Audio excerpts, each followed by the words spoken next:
First up, build a promise of free gas, and they're going to come. Hundreds in line for just one gas station, and that's not all. 10 different gas stations across the city saw the same lines after former mayoral candidate Dr. Willie Wilson promised $200,000 worth of gas. CBS 2's Marissa Parra shares more. Come with Yeah, it's not just the $50 of free gas on the line. They also negotiated to make the gas actually cheaper at these select stations. Here at this one, it's 40 cents less today than it was yesterday. Some people waiting in line since midnight for their chance. Filling gas tanks is also filling hearts. I am feeling so great right now with this $50. I am so happy, Willie. Hey! Waiting in line for 5 hours for Dr. Willie Wilson's gas giveaway. A small price to pay for free gas.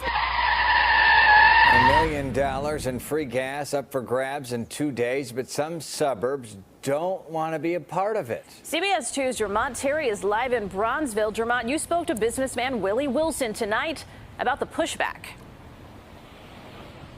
I did, Erica and Brad. You know, plenty of people are expected at this gas station and close to 40 others across Chicago and the burbs. Now, one thing to keep in mind that you have to, consider that CPD, they're telling people tonight, if you're coming to this gas station or anyone in the city, you're not allowed to get in line early. While other suburbs are telling Mr. Wilson, keep your free gas somewhere else.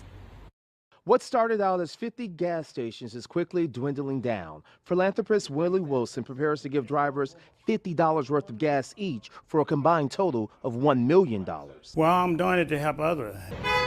We saw long lines when Wilson gave away $200,000 worth of gas in the first giveaway. And it's for that reason police departments in South Suburban Posen and Alsop put a halt to any giveaway in their communities. We can offer alternative locations that might be better suited, or other suggestions such as the gas card giveaway. I'm not gonna let anybody, I mean literally anybody, to tell me how to spend my money.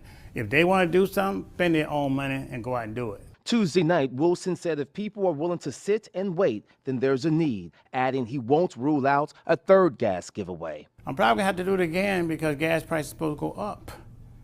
And if it goes up, I'm compelled to help. On Thursday, 21 gas stations in Chicago will participate. The other 25 are throughout Cook County. In Chicago, there are a few restrictions. Vehicles will not be able to line up early. They are anticipating 400 cars per station, and CPD will help with traffic flow. Alsop said it would have cost nearly $10,000 in overtime to have officers direct traffic. I asked Wilson why not pay for OT too. I'm a taxpayer.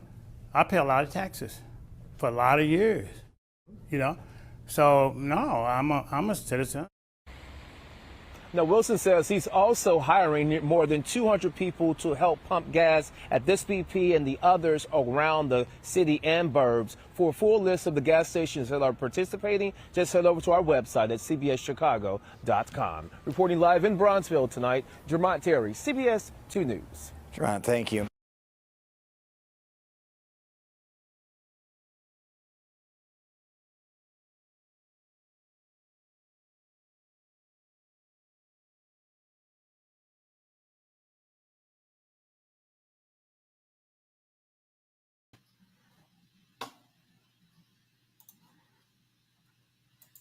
He is a treasure, isn't he? Dr. Willie Wonka Wilson. And on that question about helping pay for the police overtime, he pays his taxes. I mean, could he be more transparent? This is nothing but a campaign stunt. Come on. I'm glad people are getting free gas, but this is the state of affairs and leadership and politics in Chicago. Good evening, everybody. I'm Jerry Vasilatos. Welcome to our Wednesday night edition of Chicago Corner. Sorry I could not join you last night, but we had some personal family matters to attend to. But I'm back here tonight with my amazing and also how do I describe this? My co-host, how do I describe it? He's my co-host who was able to catch all the news today to feed to me that I caught up on after I got back today from a family event, Mr. Edward Heller.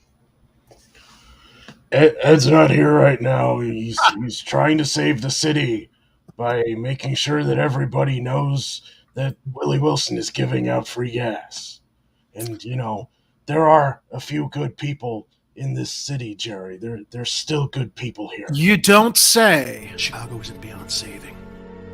Give me more time. There are good people here. Yeah, hi, Jerry. Hey, Ed, the city does need saving. Absolutely. After the stuff that I was able to catch up on with City Council today and Mayor Lightweight's press conference. Also, really quickly, hello in the chat. Happy birthday, Kathy Powers. Art, welcome. Lainey, thank you. I am your esteemed colleague, and you are mine as well as Ed's. And Ed is mine. So I don't know if the semantics there worked out, but I think everybody understands. What does Art say? Ed Heller, the Dennis Farina of Chicago. Does Willie Wilson actually have money, or is he using his payoff money? If he's using his payoff money, he's using that money to pay off Chicagoans to remember when he announces his candidacy. Vote for Willie. We've talked about the giveaway. I mean, because this will be the second time that he's doing it this time, and it still doesn't make sense to me, and it probably doesn't make sense to anyone, that he's still doing it at the gas stations. I mean, it doesn't matter how much traffic flow you have; you're still going to mess with traffic. He doesn't care, though. That's the thing. That's the beautiful thing about Willie Wilson. He's not oblivious to it. He knows. He just does not care, because in his mind, he's doing a good thing, and he is. Okay, yeah. He is good that he's spreading the wealth around. But at the expense of the other problems that he's causing, which aren't his problems. He's solving people's problems, giving them gas. He's solving his problems, getting the publicity for his campaign. Everything else doesn't matter. So, when we talked about Willie Wilson, I think it was last week, I think he's kind of a character, and I appreciate the things he does here in the city. But, man, talk about a textbook Chicago politician who, even in his interview there, is just like, hey, it's not against the law to give away money, give away free gas. If someone's going to tell me I can't spend my money, he's going to do it. So I like this. Kathy Powers, I'm voting for Willie. Lightweight's giving a tip to LaSalle Street and Mag Mile. Yeah, well, okay. I don't think any of us are planning to vote for Lori, Kathy. I think that we're still going to be waiting for other candidates to enter the race, and I do hope that there are some other alternative candidates to Willie, but if it came down to a decision between Willie and Lightfoot, I guess I'd have to go with you and vote for Willie. Yeah, I'm probably with you there too, although I actually voted for Willie last time. Yeah, I remember you told me that last show. Willie Wilson, Art says, Willie Wilson strikes me as the type that only looks after his own potholes and not the other 100,000 potholes. I think that really fairly surmises the situation. Well, the only way we're really going to find out is to elect him and see how he does. Right. I've only been in Chicago for 2 mayors since Emmanuel's been in here forever before Lightfoot got in, and neither of them were able to really address the potholes in what I would consider a reasonable amount of time. And that's not good. And obviously the aldermen have to pay attention to their own wards and the potholes in their own wards, and some of them can use money to patch those things as well. But if you're going to be a city that, has an asphalt plant that's polluting a bunch of stuff, at least make sure that the asphalt plant is making asphalt that isn't, something that can be confused for a breakfast cereal. Well, that kind of ties in at least peripherally with our first story or our second story, since that was all the coverage we had of Willie Wilson. I thought I'd run that video. But at City Council today, some of the headlines from the City Council developments were the 11th Ward appointment falters as fossil fuel divestment, demolition fee ordinances kick off era of electronic voting. Now, when we were talking about the asphalt factory, there was a lot of attention given today to the fossil fuel divestment, which is meant to protect our communities. And I thought, gosh, that's all nice and well. And look, it's a good start, but it kind of deflects from all of the attention that was not paid to these recycling plants, mad asphalt, and all the other environmental disasters that they haven't addressed here. You know, they're deflecting and saying, well, no, we've got the fossil fuel divestment issue, which paints them all in a good light now that election season's coming out, without directly addressing the other things we've been talking about here, I think, for the past several months, with the recycling plant and mad asphalt and the pollution in the Southwest Side neighborhoods, the environmental racism. Yeah, we've it's the stuff that they talk. I mean, it's hard to even know where to start there. I mean, I came in this morning to find out that the city had spent the first 4 hours basically just twiddling their thumbs with a bunch of what would you call it, Non-issues, or non-essential issues. Okay. Yeah. So it and then their greatest crowning achievement that they celebrated today was that they got that they finally joined the 21st century to do electronic voting in there. Yeah. That was the big headline. Well, let me read from Block Club Chicago's coverage and updates on what happened today. And I guess the word I was looking for when I introduced you at the front end of the show was my researcher, since I was occupied at a funeral and a family luncheon. So I really appreciate, Ed, the fact you were able to monitor this stuff. So when I got home around 4:30 or 5, I was able to cram. And Yeah, I'm not always able to read through all the articles, but I very often am able to at least gather them up. So at least if I'm not able to get through them, I know Jerry will usually be able to. And I was scanning through them at the luncheon. I was like looking at my Slack, trying to like I said, cram to make sure because these were good stories and it was important because it was timely and newsworthy since all this stuff happened today. So to our viewing audience, forgive me. I kind of feel like I'm following what happened today. But if I sound like I don't, it's because I may have missed something in trying to absorb all this stuff before the show and go over all the details. But I think that Alex Nitkin from the Daily Line at Block Club Chicago will help bring us up to speed. So let me go to that article. The City Council is set to take up dozens of rule changes, development approvals, resolutions, and appointments during its monthly meeting on Wednesday, which was today, but none of them will be the confirmation of a new alderman to represent the 11th Ward on the near South Side. Now, we also have the follow-up press conference with Mayor Lightfoot and some of her other associates that we're going to go into and comment on after I review what happened today. Ordinances codifying the city's divestment from fossil fuel companies and extending the life of a controversial anti-gentrification measure are set to be among the first votes taken through a new electronic voting system being rolled out by City Clerk Ana Valencia's office. Aldermen approved the change last month and were trained on the new system last week. This is a lot of what they were focusing on at the press conference also, along with the divestment. It was the voting machine or the electronic voting machines and the divestment. When the tougher questions came up later, we saw Mayor Lightfoot's thin skin in full view. Days after Alderman Patrick Daley Thompson of the 11th was convicted on federal tax fraud charges on February 14th, Mayor Lori Lightfoot said she hoped to fast-track a nomination so that the City Council could vote to confirm their new colleague at Wednesday's meeting. The process appeared on track at the end of last week when Committee on Committees and Rules Chair Alderman Michelle Harris scheduled a special Tuesday afternoon meeting to take up the nomination. But on Monday evening, Lightfoot signaled that she would need more time to nail down her choice. Mayor Lightfoot is committed to finding a qualified candidate to become the next alderman of the 11th Ward, a spokesperson wrote in a statement. And so a bit more time is needed to ensure that the residents of the 11th Ward have the best representation possible. The spokesperson declined to elaborate on how much time is a bit more. And I'm going to take us now to the video where the mayor was challenged, or not challenged, but asked like, okay, so what's the holdup? Can you tell us anything? And her response to that reporter was, what we normally expect. Let me make sure I'm at the right spot in the video here. In the city in the last almost 3 years, and particularly given that we have 2 years of a horrendous pandemic. That's not it. Secretary of State's office and take his work further. We'll sort it through. But as I said, I want to look at this very closely given the source. Madam Mayor, I have to ask, why am I being skipped? You're not going to be skipped, sir. Wait, I'm sorry, guys. It was tough to like bookmark stuff on the video because I couldn't download the video. So let me see. I'm jumping through the YouTube video before I bring it up here on screen. Just want to make sure I get to the mayor's comments on the city council.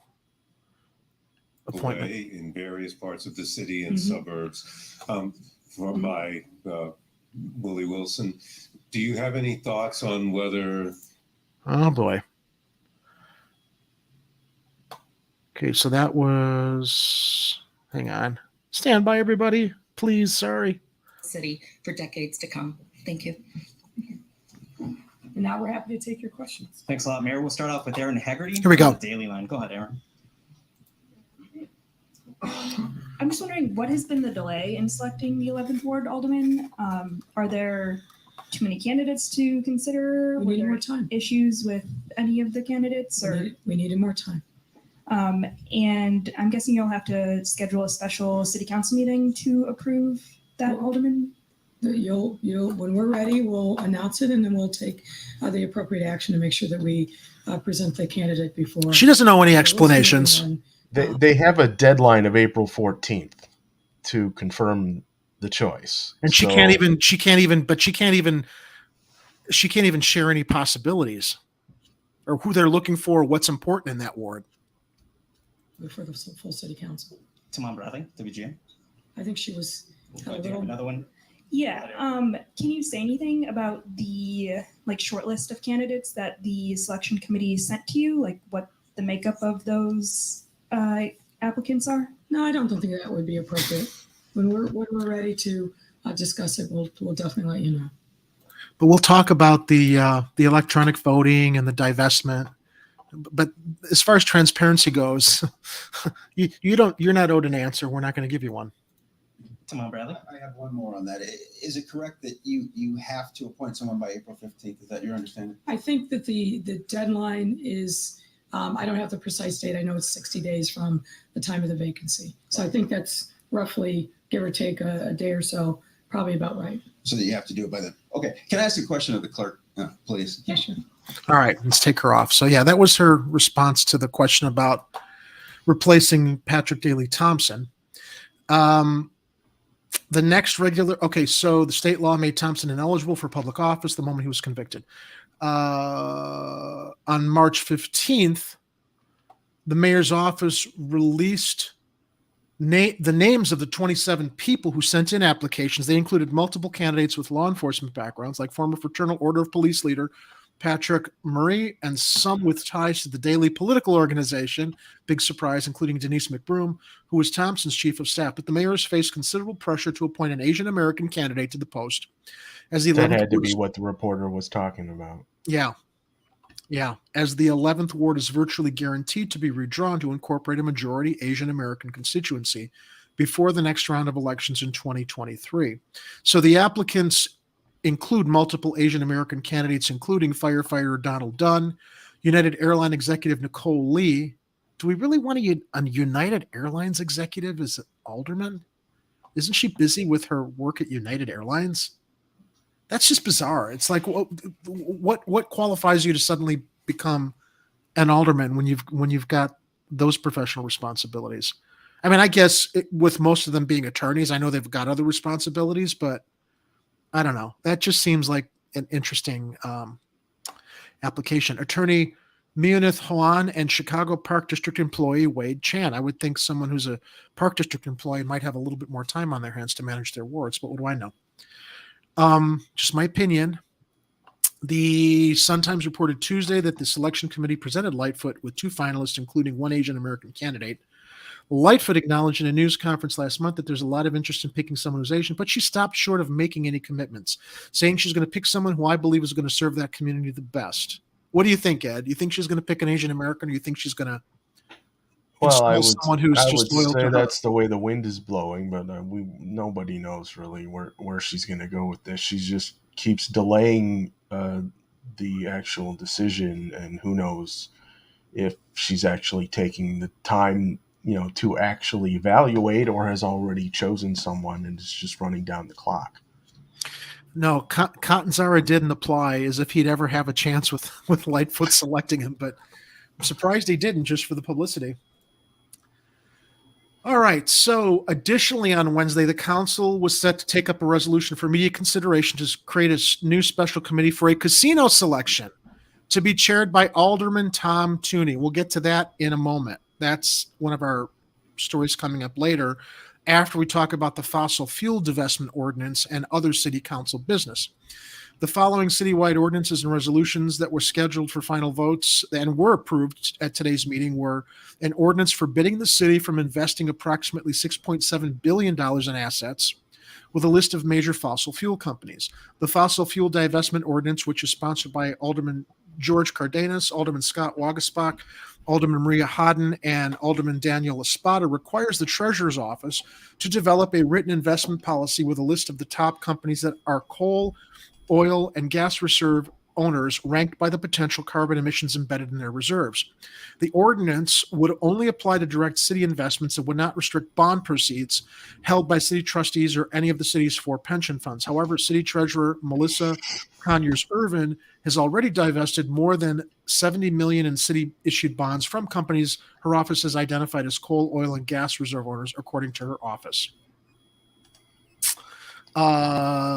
Some of the other business that went through today. Got a little bot in the chat. I took care of it. Oh, did you? Oh, nice. They're back. Now I don't know what in our show header would have. What's in the title there? Yeah, what's in the title that could have provoked sex AIs? Good question. Golden ticket? I don't know. Casino? Maybe. You never know what words that they're looking for. So there were a lot of resolutions that were talked about. I don't know how many were passed. I mean, that was the main was the divestment. But let's go into. Let me switch over to what happened with this big e-voting thing that they were all excited about. Bring that story up.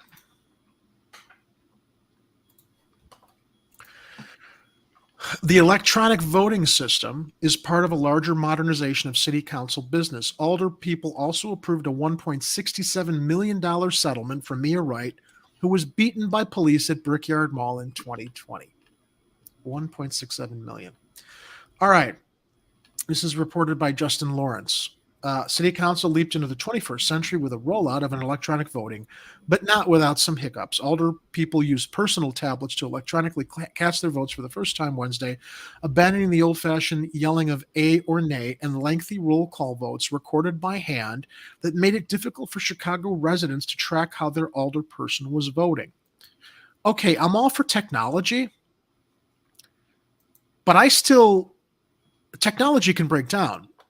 Your data system can completely get wiped out, along with data that is historical, backups and stuff. I mean, I'm sure they back stuff up, but I'm just like, I think that integrating this was a good idea, but it sounds like they just want to completely abandon a paper trail from what I was reading. The way that this is replacing that system. Oh, they're not. Well, they got to be archiving something in paper form, like a final call or ballot. Printouts? Yeah. I mean, but I would say overall, it's probably reducing the amount of paper. But just in general, I mean, they just to bring it up to what they're doing in like the House of Representatives. I mean, you go on C-SPAN to watch them vote on stuff. You're seeing that online thing where they're casting back, and you can see what they're voting like right there. In fact, you can see some of them like riding on the fence, waiting for the clock to run out and change their mind. Wouldn't it be cool if they did something integrating this that can take citizens' ideas for referendums and citizens' ideas? That would be a nice next step. But I guess we gotta wait to see how well this electronic voting works for them. Until they even would consider something like that. But we'd have to bring it up. They're not going to do it. I think Art cracked it. It was the word casino. I wouldn't be surprised if that's what triggered the sex bot. Casino being a vice automatically like triggers AI for other vices that they jump into the chats with. Anyway, thanks, Art. That was actually a good call. The technology upgrades are part of a $3.5 million modernization spearheaded by City Clerk Ana Valencia that will include the complete digitization of City Council and committee files. Valencia, who was running for Secretary of State, targeted late 2021 to implement electronic voting. The technology will help the city council start moving to a paperless by spring. Aldermen will be able to gather co-sponsor signatures and introduce legislation electronically rather than the current time-consuming paper process, she said. Wednesday's meeting began with the elementary school style announcement from Valencia asking for each alderperson to log onto their devices and raise their hands if they had issues. Staffers from the city clerk's office were on hand to work out glitches. Alder people had mixed feelings on the upgrades. Alderman Anthony Beal of the 9th said he would understand the need to change with the times, but lamented the fact the body would lose some of its history. I do believe sometimes that we lose the history of what this body does. And when you start changing things like that, it just changes how the body operates, he said. They didn't feel that way when they changed the name of Lakeshore Drive. Oh, yeah, I'm beating that drum again as far as history goes. But Beal was more excited to digitize the process of gathering signatures in support of legislation and introducing new ordinances as part of the planned overhaul. We use a lot of paper. I mean, a lot of paper. Maybe we can start to eliminate a lot of paper, which would be a good thing, Beal said. Roll up here. There's Valencia rolling things out. And there is, who is that? Tech Support Works. Oh, Tech Support is helping them cast their votes electronically.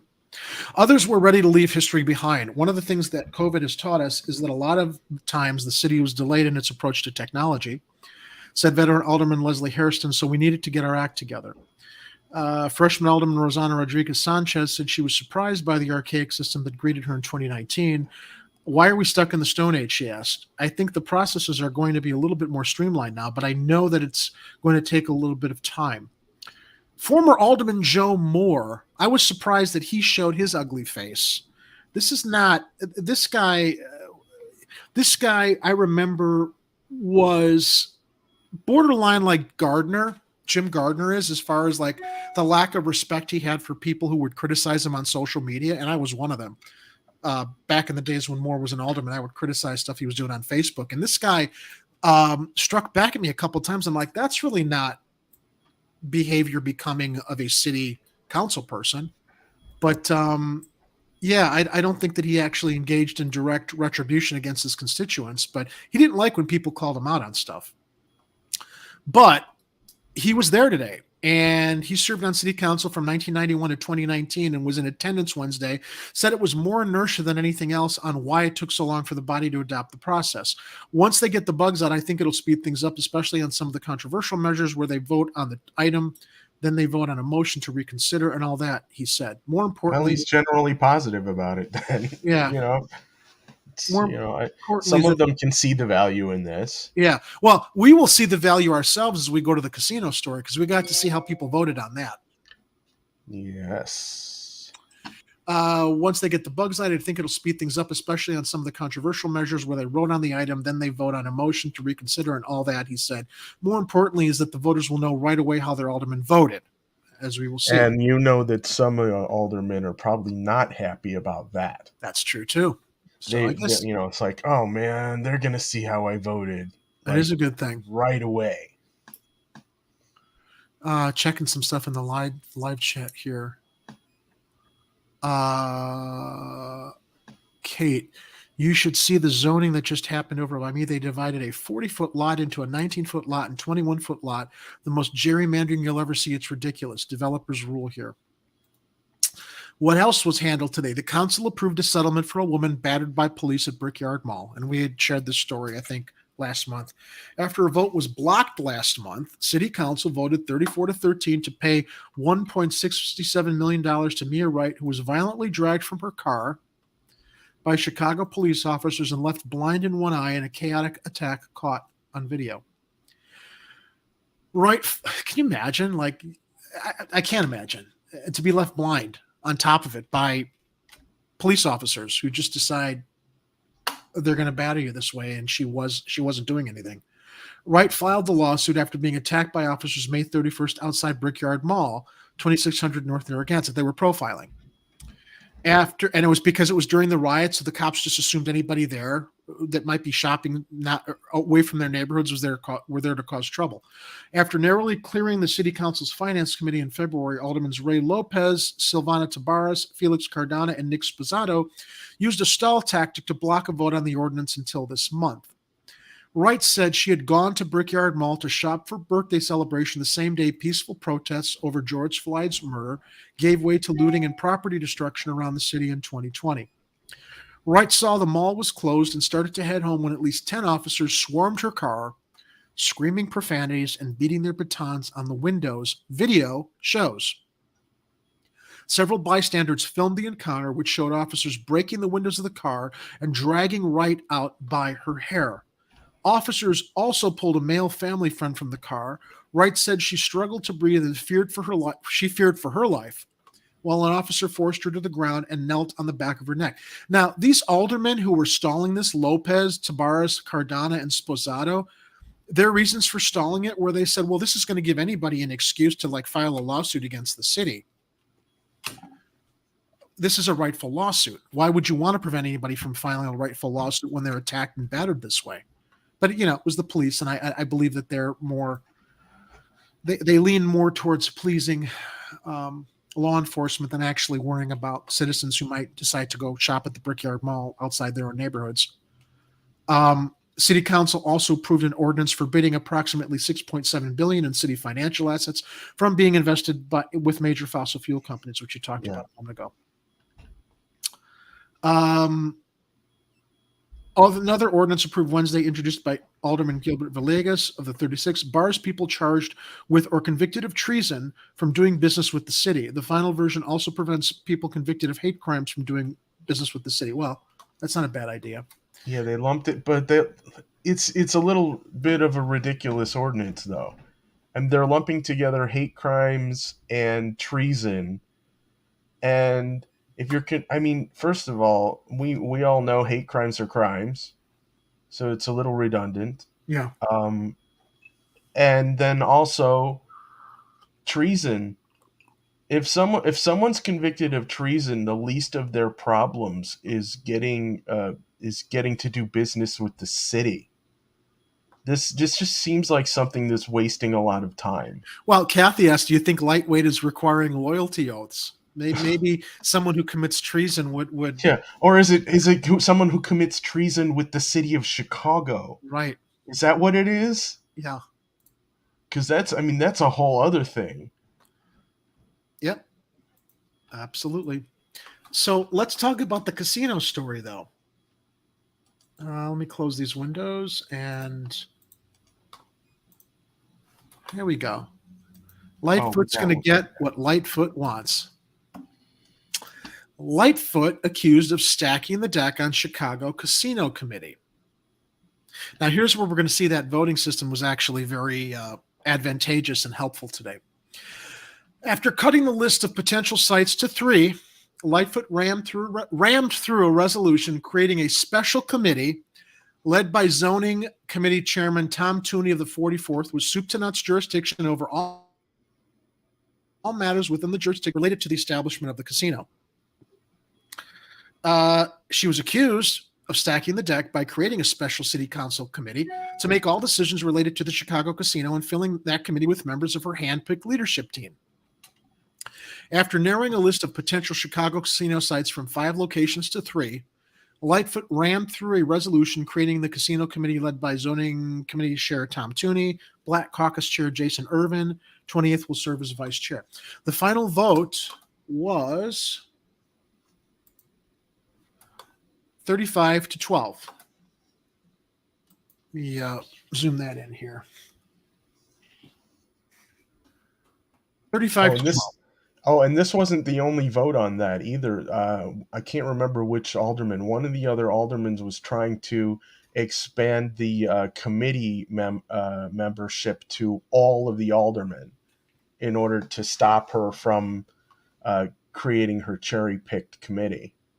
And it either got tabled or thrown out or something. Let's talk about the nays. Sophia King, Anthony Beal, Edward Burke. That's surprising, but he's on his way out anyway.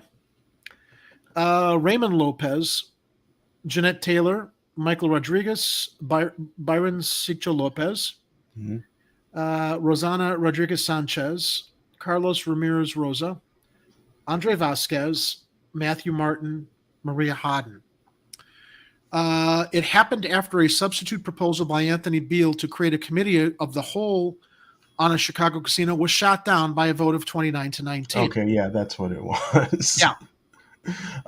Yeah, and we can actually, it's going to be hard to interpret. I mean, we'll have to figure out which of these nay votes were based on aldermen who wanted to have their own people deciding where the casinos go, and then the aldermen who just don't want casinos. Well, I think that it impacts Sigcho Lopez's community, because I remember in the article, keep reading. I think that he ends up, I believe when I read the article before the show, he comments. Let me bring the, this is an artist's depiction of this grand casino that they want to fleece people with. This is not bringing in the light. This is not transparency. This is not good government, said Alderman Carlos Ramirez Rosa of the 35th, referring to Lightfoot's 2019 campaign slogan. Lightfoot assured alderpersons that ample opportunity will be given to every single member of the body to participate. That's even though the casino committee only includes the council's president pro tem and chairs and vice chairs of each standing committee. It's been 30 years of futility, folks, before we had the opportunity to get a casino. This is a big, momentous decision that will have to be made, she said. Please take advantage of the briefings that are going to be given both by the committee and also by members of my staff who've spent a lot of time going through the numbers. This has to be an iterative process where we hear from you and you hear from us so we get the decision right. This is one of the most important decisions that this body's going to be involved with, maybe in a long time, if ever. Of course it is. Yeah. Of course it is. Rolling the money. I'm really against this whole casino proposal, just on the face of the fact that you've got so many desperate people in this city, and that they're going to be putting it close to the South Side is just going to encourage more desperate people to go through their money at the casino, hoping that they're going to change their situation. I mean, they do it with the lottery already. So, I mean, you can't protect people from that, but this just seems so fucking predatory. Yeah, Arturo is saying what I was thinking. But think of all those minimum wage jobs that no one will get. Right. Thanks, Art. Yep. The special, I mean, these casinos seem like they might be a good, jobs program thing.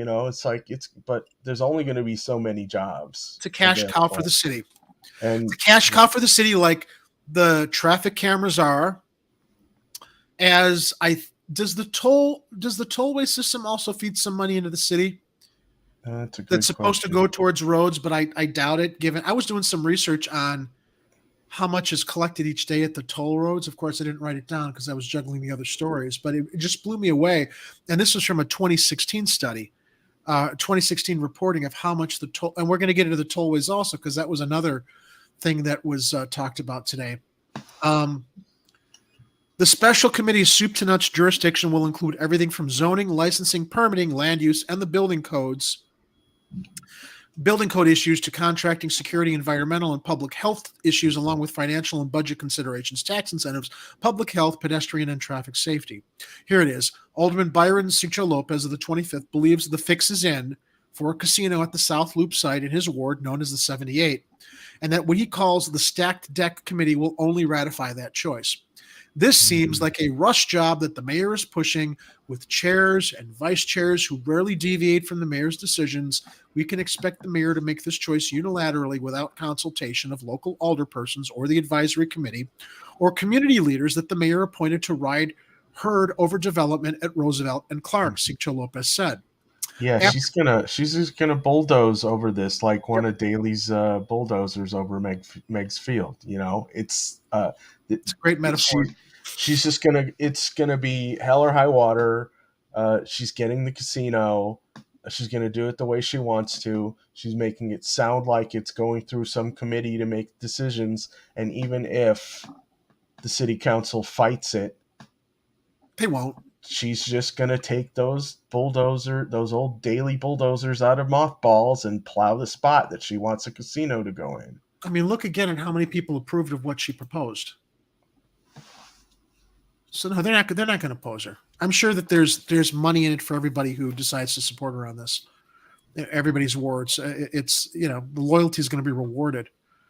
After campaigning in opposition to mega projects with mega subsidies like Lincoln Yards, Lightfoot appointed a special advisory council to ride herd over development of the 78. Its recent survey of 400 residents showed 78% opposition to a casino on the site amid concerns about traffic, crime, and most importantly, gambling addiction. Overnight, she creates a committee made of loyalists that is not even going to represent the best interests of our constituents. She's bypassing the committee. She's bypassing the local alderpersons. To me, it seems like this is going to be a decision made by the mayor, he said. Alderman Sophia King represents a South Side ward that once included 3 of the 5 proposed casino sites. King maintained that at the very least, the new committee should include aldermen whose wards are going to be directly impacted by a Chicago casino. Their constituents need to have a voice, she said. Well, Lightfoot is not going to give them that voice. King further argued that the city, not developers, should determine where the long-awaited casino should be located, based on revenue, based on impact to community, both negative and positive. Tooney noted that the 30-plus membership of the committee includes the vast majority of the city council. I don't agree with the opinion that the deck is stacked, and I don't think any alderperson has a preconceived notion. Even chairpersons have disagreed with the mayor, Tooney said. He added, the way I run my zoning committee is in deference to the interests of the local aldermen. Well, Sigcho Lopez just said they're not paying attention to what the local aldermen want or are representing on behalf of their constituents. Alderman Ray Lopez of the 15th, the mayor's most outspoken council critic, branded the special committee a stacked deck and an affront to democracy. Well, he would have done that anyway. Yeah. Well, yeah, because there's bad blood there. I mean, a broken clock, Ray. Come on. Yeah, right. Right, twice a day. Sending us a notice at 7:00 at night to ram this committee down our throats, made up only of her hand-picked leadership, clearly sends a message that this is not a conversation that's going to be inclusive, open, or transparent, Lopez said. This is going to be the ultimate rubber stamp that will ultimately be parking meters 2.0 if we're not all involved to ensure Chicago gets the best deal possible. In addition to the 78 casino finalists include the River West site of the Chicago Tribune's printing plant. Well, that's interesting. And really, the Chicago Tribune's printing plant, that's near Halstead, I think. Wasn't that off of Chicago? I think so. That would be a horrible place for a casino. I thought that was off of, I don't remember. I think I know where the talk. Yeah, I think I know. If I remember, near Halstead, and it might be North Avenue. But I know I always pass it when I'm going north on Halstead. You've got, you see the plant and you see all the printing trucks, parking lots along Halstead there. And I think that is West, River West. Anyway, that would be just Kathy Powers making fun of Tunny. That's funny. Yeah, Kathy. I think, Kathy, you're saying yes to my comment on the printing plant. And one central project over the Metro tracks near Soldier Field. Okay. Well, let's just give that a few more months for her to railroad that through. Might go faster now with the electronic voting, though. Yeah. Yeah. So one of the other things that was brought up was this tollway. Backdoor to O'Hare Airport is coming after City Council approves the new West Tollway. Yeah, well, this has been in the works for a while. Yeah. It's like they already knew they were doing this. This is like, it's like, oh yeah, we probably should go through the city council and get them to okay their end of the bargain on this. You know what? I'm reading these. A lot of this was covered in this press conference. I want to go back to that press conference and run it so you guys can hear how they were presenting some of this stuff. And then the questions that were posed to them, the hard-hitting questions that they all pretty much just deflected and avoided. Let me pull up that video and just cue it up. Where are we at here? More efficiency and transparency to city council. All right. Voting for the very first time. Yeah. And thanks to our clerk for taking that next step towards modernization of city council proceedings. And hopefully we can actually do more and get things digitally organized. Electronic voting, as many of you know, is fast, sustainable. Blah, blah. We got that. City-owned land at O'Hare from the city to the highway. Okay, here's the tollway story. I'm pleased to share that City Council has approved an ordinance that will amend an agreement with the Illinois Tollway Authority. And Chairman O'Shea talked about this, so let me emphasize a couple of important points. This will allow for the transfer of 202 acres of city-owned land at O'Hare from the city to the highway authority. I wonder if there will be any eminent domain applied there, though. If they're going to, I think they already decided that stuff. Is that all the land? Oh yeah. Is that the land near? I think I know that neighborhood that they already cleared out near the airport. Or was that for a runway? It's to connect the expressways together. Okay. As well as grant the authority use of airport property during the construction of the planned I-490 toll road, which will connect the Jane Addams Memorial Tollway on the north and the Tri-State Tollway on the south. Thanks to its passage, this amended agreement has provided a clear path forward towards jobs, minority contracting opportunities, and improved airport access offered by the I-490 plan, and will help strengthen our economy and continue to make O'Hare International Airport competitive. Now more than ever, it's critical that we identify and pursue all viable options to increase our residents' access to good paying jobs and other opportunities. And we're now one step closer towards that goal.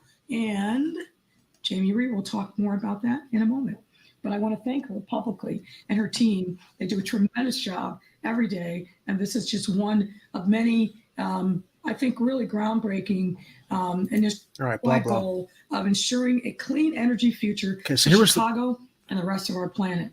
As stipulated by the ordinance, Treasurer Conyers Irvin and her office will update the list of companies excluded from city investment, as well as report to the City Council Finance Committee on whether or not any changes have been made to this list at least once per year.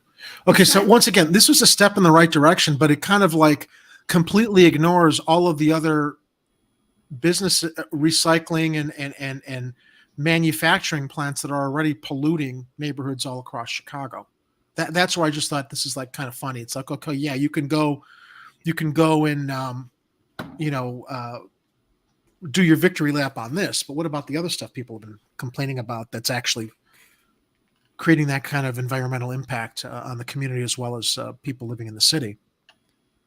Yeah, it's just they're basically just making little carve outs for the things that they don't want to have to deal with. And then Valencia talked about the e-voting, I think. We are working with the Mayor's Office of People with Disabilities on ADA access and compliance and making sure that we are accessible to everyone in Chicago. And we're very excited about this initiative. So let me go back. This was more on the e-voting. Next year will be completely trust building is so important, and this shows that we mean what we're talking about. The e-voting, okay. This is the first implementation of City Council modernization that you will be able to see. In the coming months, we'll be releasing new technologies. By the end or early next year, we'll be completely finished with a new Legistar system that's more easy, user-friendly. We'll also be going paperless and digitizing our committee records from the back end to the front end, creating more seamless efficiencies that we need for our government. And okay, so we talked about that. I'm only kind of like just doing a recap because I want to get the questions and answers from the reporters just to bring our viewers up to speed on what they're going to ask them about. And then this lady came up talking about in the room with them and look at these three women of color leading the city of Chicago means so much. Great. So today's vote. I only wish that the three women of color were like actually doing things better than just relying on their identities to get away with what they're getting away with all the time. On the divestment ordinance. Okay, here's the divestment ordinance. Okay, well, we talked about the divestment ordinance. Let me jump into the Q&A, though, with the reporters, because I found this part of the press conference the most interesting. And it's funny. They're all nice and happy and taking their victory laps here. But once the reporters start asking the questions, you see the layers peeled back and the contempt that they have for the questions that they're being asked.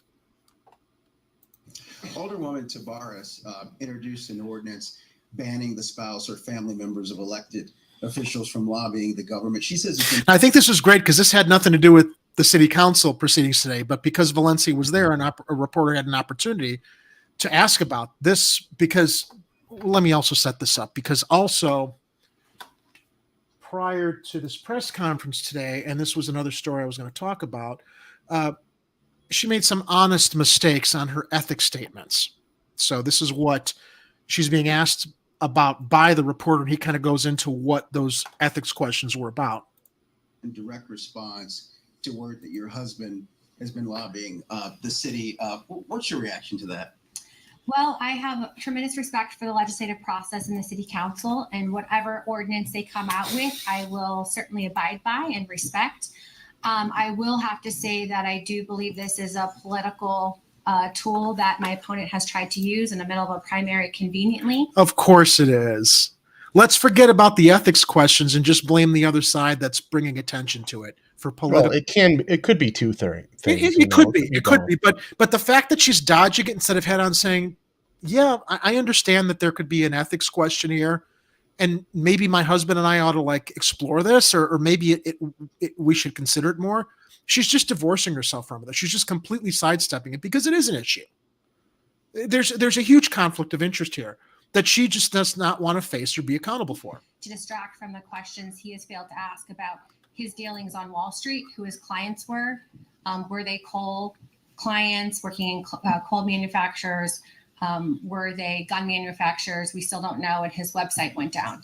So I think that while it's a distraction on his part, I want to focus on the day-to-day of what we did today. Today was a lot of people coming together, working for decades, and we finally crossed the line to do something historic like e-voting. All right, let me quickly talk about what this story was, though, because he posed the question, and I should have read the article first. Sorry, guys. So here's what this is about. Chicago City Clerk Anna Valencia, who is running for the Illinois Secretary of State, has acknowledged after NBC5 raised questions that she made an honest mistake by not disclosing on her city ethics statements for 2 years. 2 years. Patrick Daley Thompson made similar mistakes forgetting things that he was asked questions about. It's interesting how easily they forget these things until someone does an investigation and looks at the records and sees that they lied.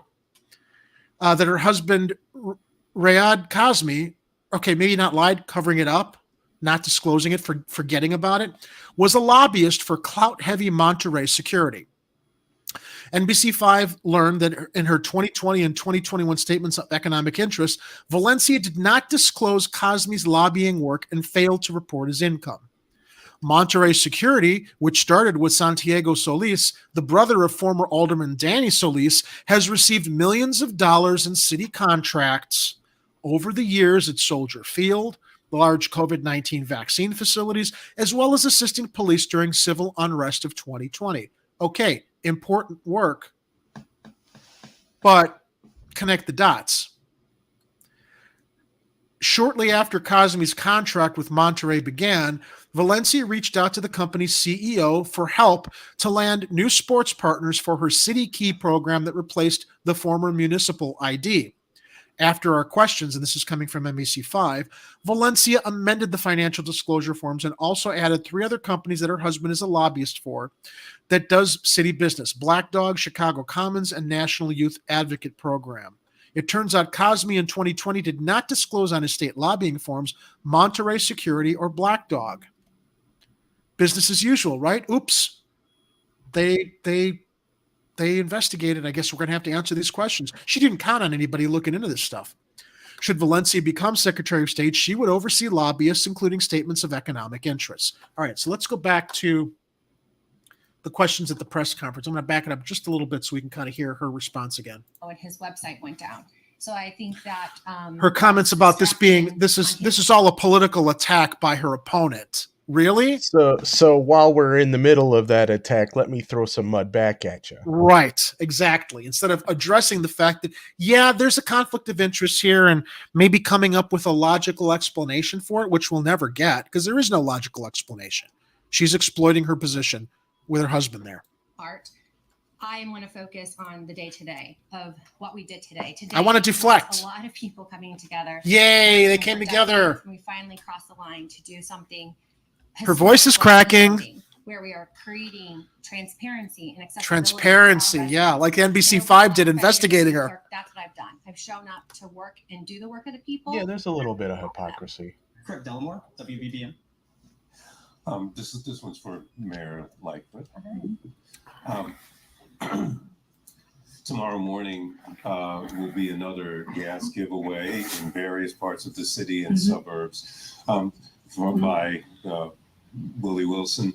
Do you have any thoughts on whether this is just a good thing or a logistical problem too? Well, look, what I would say is this. People are hurting, and the gas prices that we're seeing, even for a regular tank of gas across the city, frankly, are outrageous.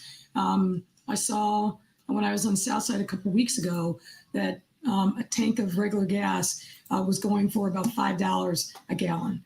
You know, I'm old enough to remember when a gallon of gas was way under $1. So seeing these gas prices surge. Right, Kathy? Well, at least they nailed Patrick Daley Thompson and who was and they got Burke, and they've gotten Madigan. It's just the wheels of justice grind very, very slowly in the state of Illinois. But yeah, where's the FBI when you need them? Maybe they're looking into this. Can't be sure. All right, so she talks about Willie Wilson. I'm going to jump ahead here because we know about, she's announcing, I think, some longer term relief for residents. But I understand people are hurting and are looking for some kind of leg up. Where's that UBI, Lori? Prices like gas. Open up those TIF funds. Other basic essentials surge with the price of inflation. So I get it. And we're going to do our part to make sure that we help people in this time of need. As she did when she dispensed 70% of the COVID funds to police overtime and paid down the city's debt with all of its lenders. And on another topic, can you give us any sense of what the status is of the gang forfeiture ordinance that was DNP'd at the last meeting, was not brought up at this one? So we're doing a lot of conversation with people across the city who raise concerns, but frankly, I think we need to do more education around what this is and what it isn't.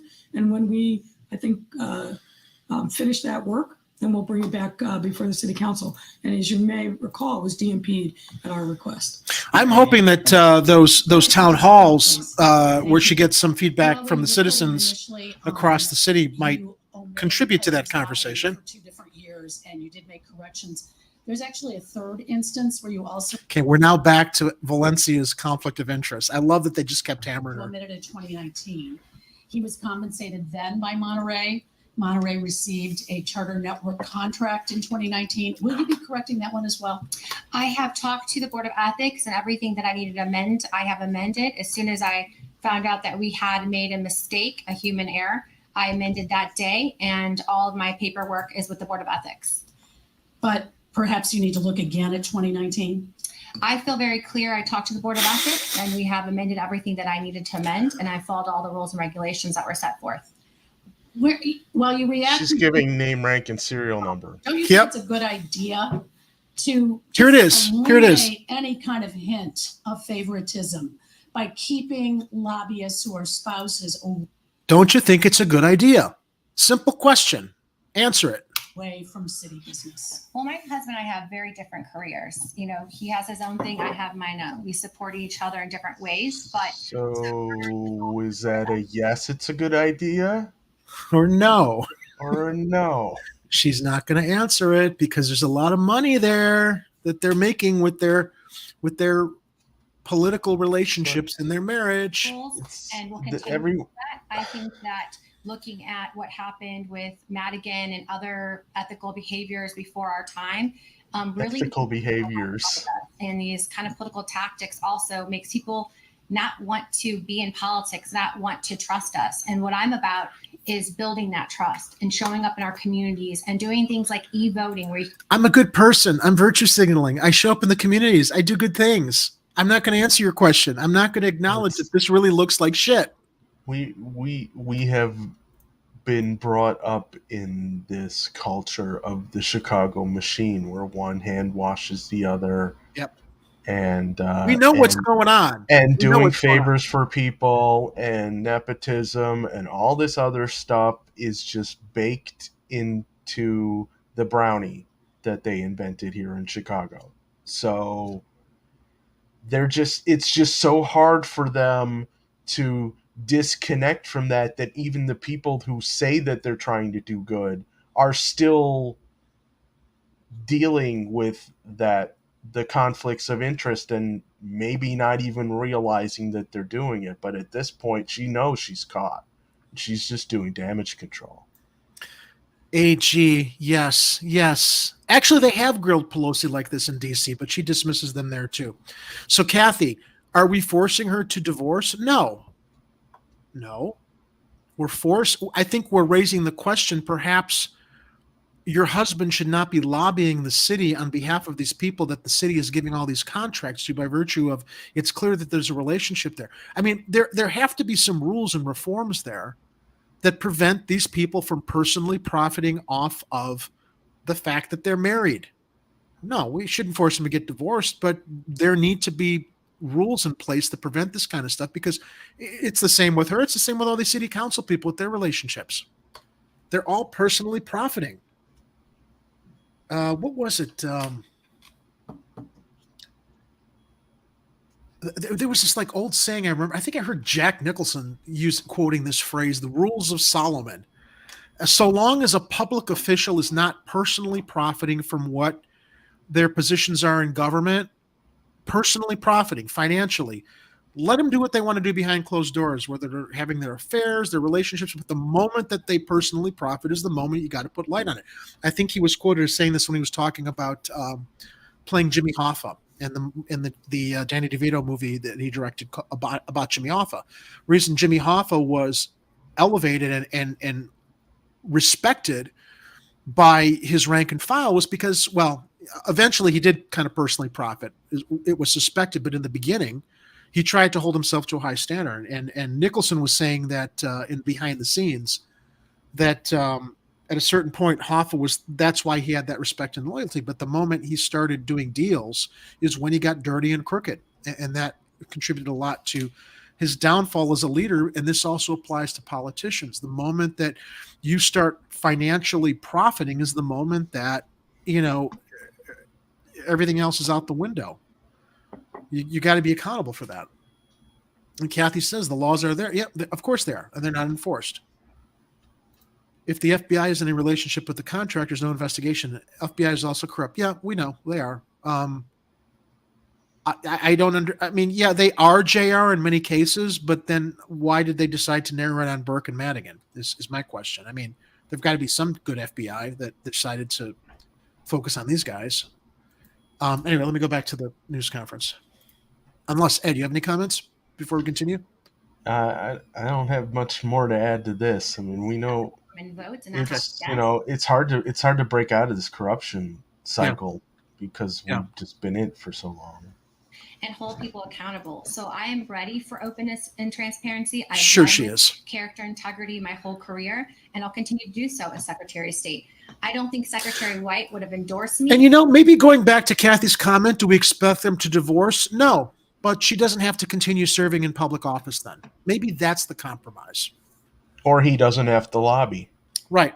One or the other. Make a choice.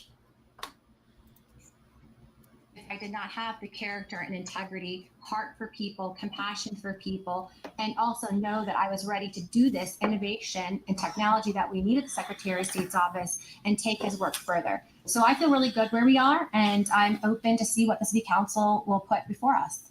Craig Wall, ABC7.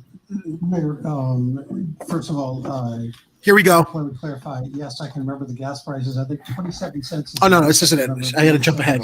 She loses it. Not that old. On another note, there are multiple reports out there that Mike Quigley is polling for a possible run for mayor. Can we get your thoughts on another big name person maybe jumping into the race? I've said this before. I'll say it again. What I focus on every day is doing my job. But politics will take care of itself. What she focuses on every day is deflecting and ramming her agenda through. That's what opinion could she possibly have on Quigley running? Yeah, that's true. It's a weird question to ask right now. Because he's going to challenge her. So what can she say? You're not concerned that somebody like that would jump into the race? Why would I be? Oh, why would she be? Because she's doing such a good job, and her approval rating is so high. At least she thinks it's going to be. She should be more worried about Willie Wilson, in my opinion. Yeah, I don't know. I'm not. I'm doing my job. I will make my case to the people, and the voters will be the ultimate decision makers. But I'm not. Is she making her case to the people of Chicago or the people of Florida who she grabbed money from the other weekend? I'm focused on the here and now, what we need to do to make sure that our city continues to thrive, that we have a vibrant recovery, and that we have a city that everybody in every neighborhood can be proud of. Blah blah blah blah blah blah blah blah. I should say allegedly. We don't really know if anybody in Florida gave her money. Well, why'd she campaign down there, though? You're not going to go campaign where nobody's got money. Yeah, but if they don't tell us that she actually took in money from people in Florida, I mean, we can't really exactly say that she did. We can only imply. Should spouses and partners? Here's the ethics question. Business with the city to just keep everything above board. Well, I haven't had the opportunity to look at the language. Really? Why haven't you had a chance to look at the language when this is clearly? Should we back this up and start it over? What, with the question? Yeah. Yeah. Let me get back a moment. Weigh in at all in the last almost 3 years, and particularly given a horrendous pandemic, there's a lot. Keep talking about those issues. Yeah, blame the pandemic. Ordinance that seems directed directly at your city clerk. Is this a good idea?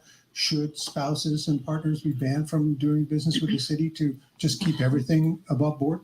Well, I haven't had the opportunity to look at the language, and the lawyer tells me that the devil's going to be in the details.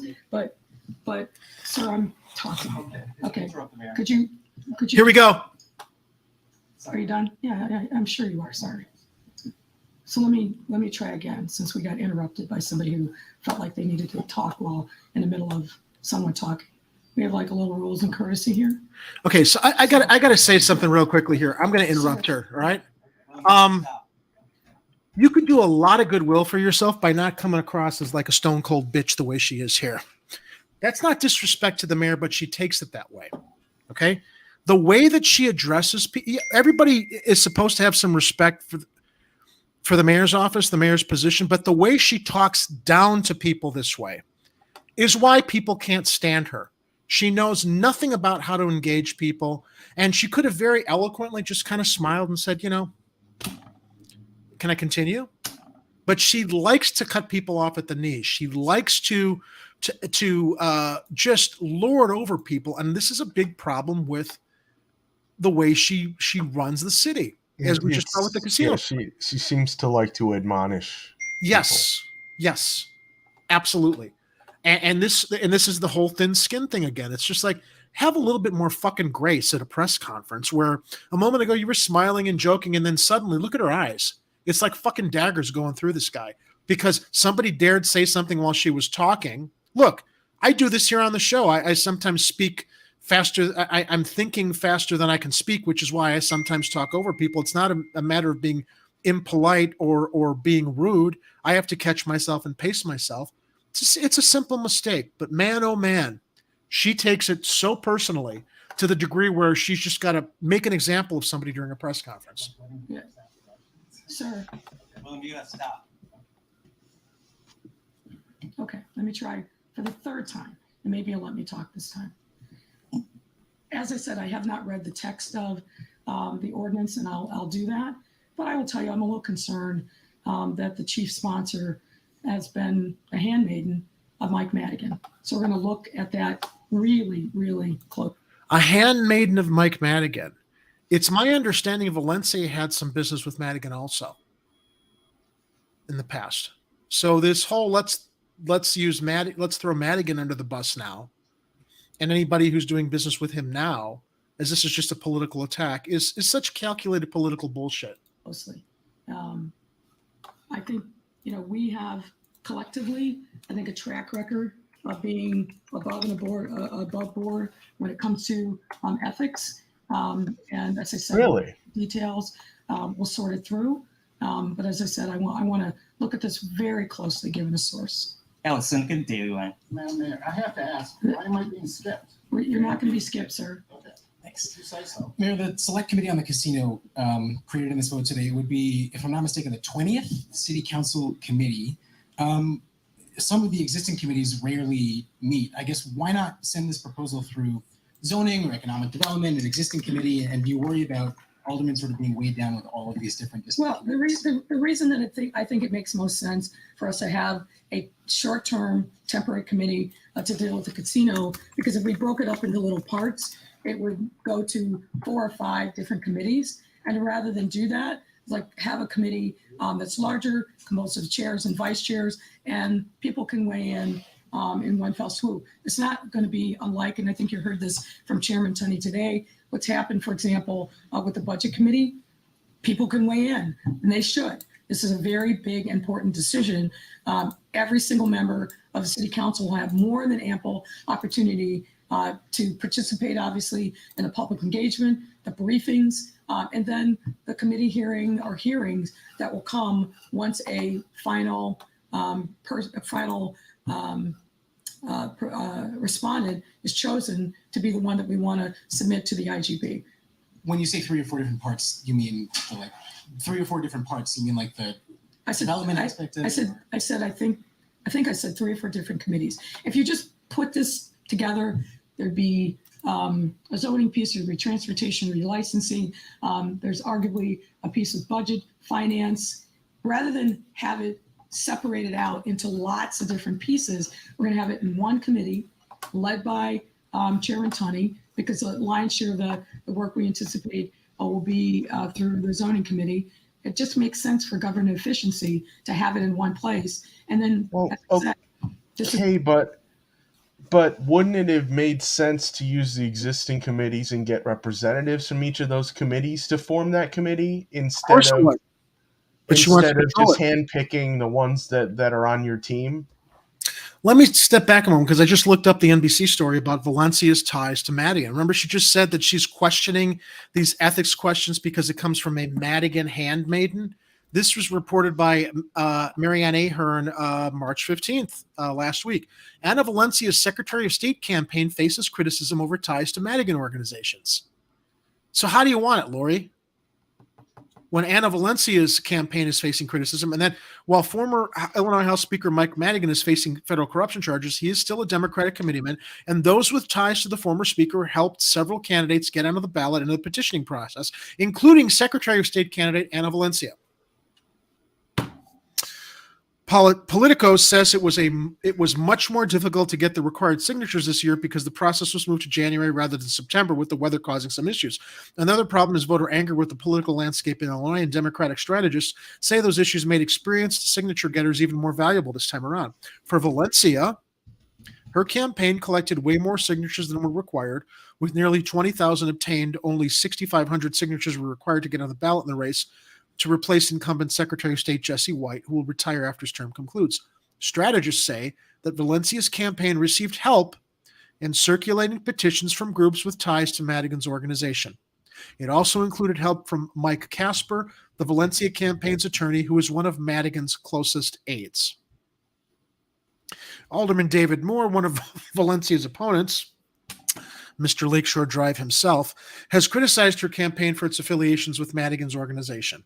The elements of what he controlled, the people he controlled, are still there, so they have an interest in still maintaining what is going on in that Secretary of State seat, he said. All right.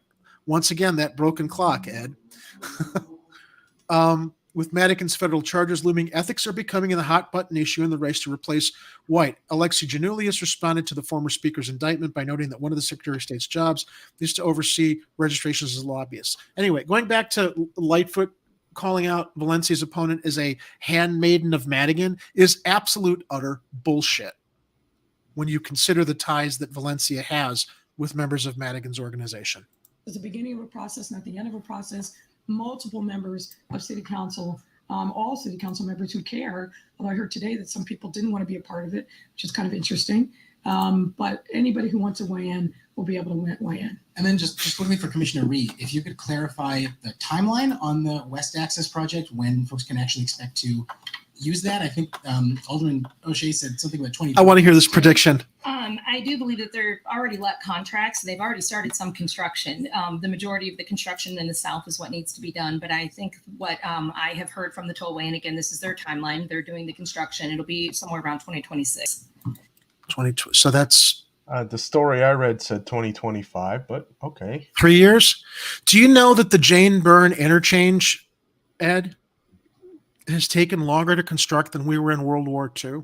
Yeah, they dragged that one out. I don't know why. It's still not done. I Longer. mean, One it's like interchange. What I mean, were longer they than just World War waiting? II? Are they waiting for the infrastructure federal bill to go through? Is that what's holding all these things up? Is that they're waiting for money? I think it's a cash cow for the contractors. Yeah, like the same way that it's that our roads are a cash cow for Quaker roads. Yeah. I mean, I'm sorry. I mean, Mad Asphalt. Yeah. Casino, or will the special committee be winnowing down these 3 finalists? Well, the way that I anticipate More casino. Mayor, will you still be doing the final selection of the casino, or will the special committee be winnowing down these 3 finalists? Well, the way that I anticipate that it works, which is very typical of these things, is we will make a final recommendation to the city council, and the city council will vote. So then, yes. Mayor, regarding the 11th ward, can you say for sure you're not going to reopen applications, and the 27 who applied, it's going to be one of them? You were moving your microphone back and forth, so I think if I did, you can just sorry. ask it again. Regarding the 11th ward, can you say for sure you're not going to reopen applications, and the 27 who applied, it's going to be one of them? I don't anticipate at this point reopening, but I don't want to say never, but I don't anticipate that at this point. Okay. On the vaccine mandate topic, what's the latest on the officers on no pay status? And if it's still in the double digits, why the wait at this point? I don't have the final numbers at my fingertips. We can certainly get that to you. What it has been happening is that you're aware the final shot, if you will, mandated by the arbitrator has to be by April 13th. So there's still time for individuals to get fully vaccinated. Okay. I'm gonna jump ahead. Status, more discipline against officers. Perhaps on the police unions. So I think, look, the unions have frankly led their members to believe. Hey, go back that the appellate the court question. is Sorry, guys. every single day we're seeing more and more officers who will. Our goal here is. Mayor, just on the police thing, if people haven't gotten both shots by the 13th, is that when we'll see more no pay status, more discipline against officers? Perhaps. Look, our goal here is not to be punitive if we don't have to. We want to try to educate people into compliance, and every single day we're seeing more and more officers who are getting vaccinated that hadn't been vaccinated before. We just got a ruling earlier this week, I believe, that the appellate court rejected the emergency motion filed by the police unions. So I think, look, the unions have frankly led their members to believe that they're never going to have to be in compliance. That made no sense for a whole host of reasons. Frankly, let's start with the fact that the number one killer of sworn members of law enforcement over the last couple of years has been the COVID-19 virus. So Okay, you don't really have the statistics for that, Laura. You should really stop. You got to stop. May I remind everybody? Oh wait, where is it? Sorry, guys, I hit the wrong button there. Yeah, no, here we go. I was trying to get to the quote of Lightfoot's package, but unfortunately that's got the show intro on it, so we don't want to run that. But yeah, she's just, making up shit as she goes along. Throw Cotton Zara on the screen. We don't have an overlay of Clownton Zara yet, but we'll get that going, Kathy. I like. It seems like I think Kathy wants to help produce the show with all the suggestions that she has. By the way, Kathy, I do want to explore that Weiss Hospital story But we need to talk, and I want to see if I can bring you on the show to talk about it also after I do some research, because you're far better informed about that to help share the narrative than I am. So do it again. She wants, I'm just a button pusher over here. Here you go, Kathy. Okay. Anyway. And no, Kathy, I did not put Willie up on the screen that last time. That was other people. See, my hands are right here, and so it's not. See, it's like I'm not controlling that right now. I'm very proud of the show intro I created today with the Willie Wilson gas, because I threw that together. Was I think awesome. half an hour before the show. I'm just like, oh no, I got to put some video together here because it'll just be fun. Anyway, all right, enough of Lori. I think everybody's kind of got the idea what's going on. Anything you want to oh, by the way, Hardlands Media won its appeal against YouTube this week. They got another stupid, ridiculous censorship strike.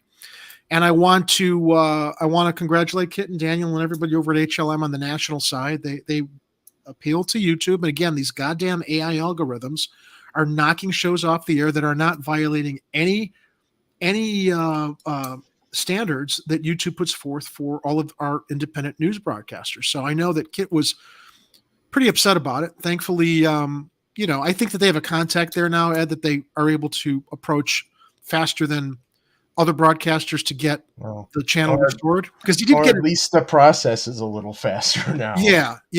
So I want to. It's ridiculous that they even have to do it, though. Yeah. Because I mean, there was nothing wrong with that broadcast that got a channel strike, and not at all. We're seeing more and it's more ridiculous YouTube that people censorship. have to tiptoe, and walk on eggshells just to do a live stream these days. Yeah.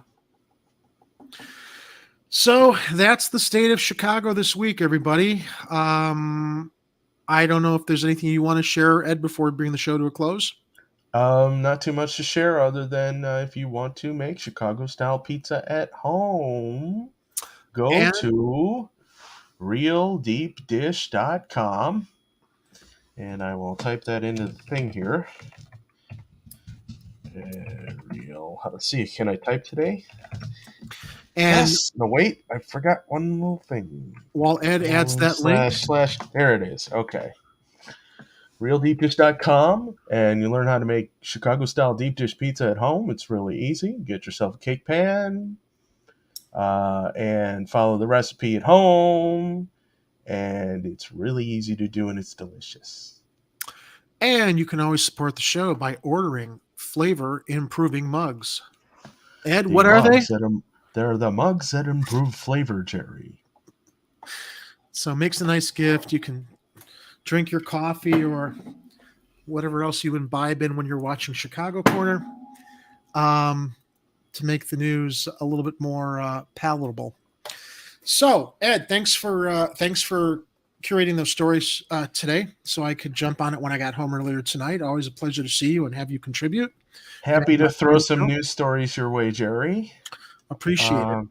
Also happy to throw a graphic your way every once in a while. You did. Ed was responsible for this graphic that inspired me to cut that open. So kudos to Mr. Heller.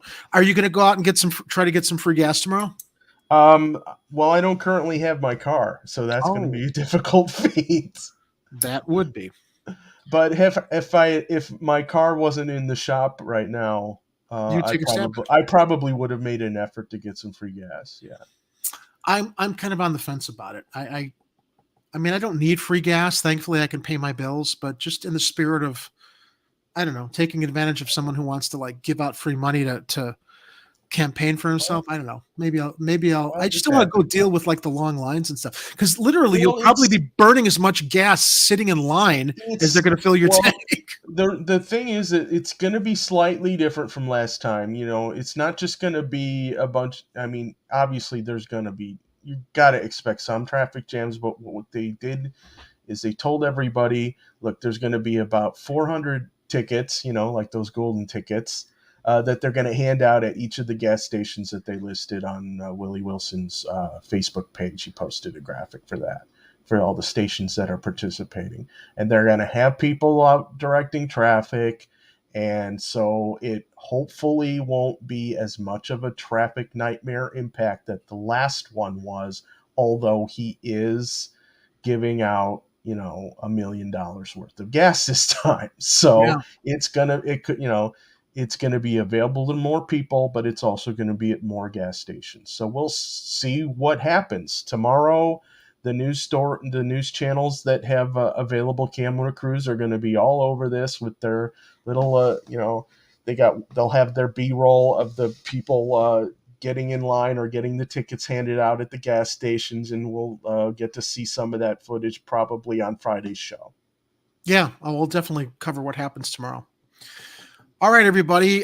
Please, as we go through the rest of the week, we will return on Friday. In the meantime, please be safe, be careful out there, watch out for yourselves, be vigilant, take care of each other, and remember, if it's happening on the streets, you'll hear about it here on Chicago Corner. Good night, everybody.